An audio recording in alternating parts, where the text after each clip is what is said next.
Hi guys, it's Rishmina and welcome back to the Peppy Podcast. Welcome.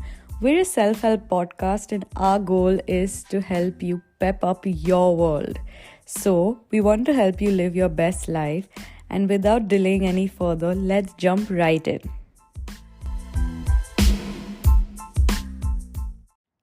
Today's episode is about pepping up your self-care routine.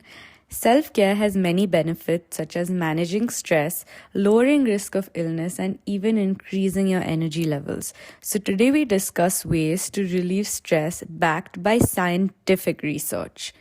Sometimes we can feel deeply physically and emotionally exhausted, and at times like that, self-care can make all the difference to our well-being. Some people like to think of self care as getting a massage or going to the mall, getting their nails done. I have a very different way of looking at it. I like to think of anything that recharges my battery levels as a self care activity. So, figure out what rejuvenates you and focus on doing that. For me, it's reading and dancing in my bedroom.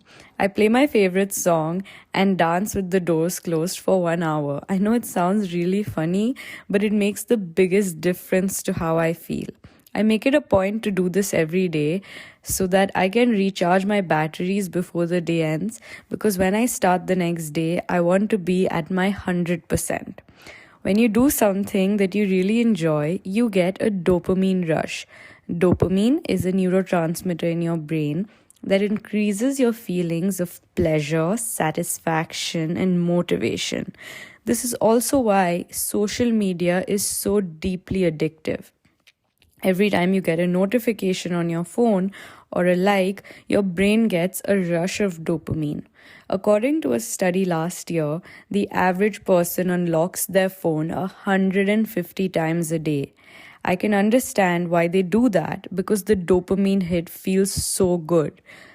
However, even though social media is a source of dopamine, we want to make our own dopamine, and we want to do it in a way that's sustainable for us. The first thing that we can do to regulate our emotions is to do something that involves rhythm. Music, dance, exercising, knitting, drawing, kicking a football, anything which has a repetitive motion is very healing to the mind. Rhythmic activities reawaken feelings of pleasure and engagement and restore the brain's functioning. Have you ever seen a little baby who's crying uncontrollably? They keep crying, and when somebody picks them up and starts to rock them back and forth, the crying suddenly stops. That is because of rhythm. The second thing that you can do is to breathe through your belly. This is also known as diaphragmatic breathing. Diaphragmatic breathing reduces levels of cortisol, which is the stress hormone in our body. The way to do this is to take a deep breath in and slowly count to 4 in your mind. While you count to 4, the breath starts to sink to the bottom of your belly, and then you slowly breathe it out. The next thing you can do is called progressive muscle relaxation. It's a technique used to relieve stress and insomnia. It's a 2-step technique. In the first step, you systematically tense a particular muscle group in your body. For example, your shoulders.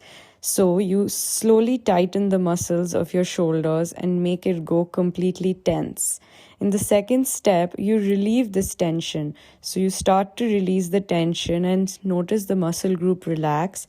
As you notice the tension fall, this reduces the tension and stress levels of your mind. The next thing you can do is to fire up your senses. And how you can do this is by smelling something which has a really strong scent. This could be anything like a candle or an essential oil or even a coffee bean. Aromatherapy is an old technique for treating the mind and body. According to a study in Johns Hopkins, when you smell plant-based oils, signals are sent to your amygdala, which is a part of your brain, and this can affect your emotions. According to research, the best oils for stress relief are lavender, lemon, chamomile, ylang ylang, frankincense, and bergamot. I've tried lavender and lemon and bergamot, and I love all of them. The next thing that you can do is to write it out. And by this, I mean journaling. Journaling is a highly effective tool for stress relief. How you journal is by writing down in detail how you're feeling, your thoughts, your emotions, how you're feeling about whatever it is that's stressing you out. And this can be done on a notebook or on an iPad or on a computer, whatever suits you. The point is to get all the emotions out and to use journaling as an outlet. Studies have found that journaling helps to reduce anxiety, manage stress and depression. It even slows down racing thoughts in your mind. It deepens your sense of self awareness and it boosts your resilience. So, if there's anything that you want to start today, that's journaling. And the last thing you can do to pep up your self-care routine is to start saying no to things that don't recharge you. Do you hate shopping? Or do you dislike going to late night parties? Or does doing a certain task leave you completely exhausted and drained? It's time to reclaim your energy and time. Stop doing it if it isn't serving you.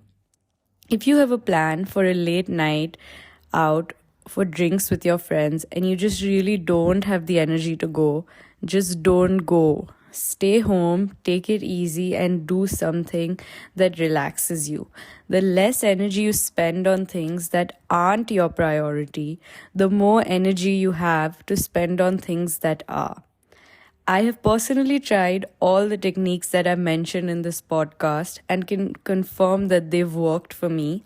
I would love to know if they work for you too. That brings me to the end of my episode. Thanks for listening to the Peppy Podcast, and I will see you next time. Bye.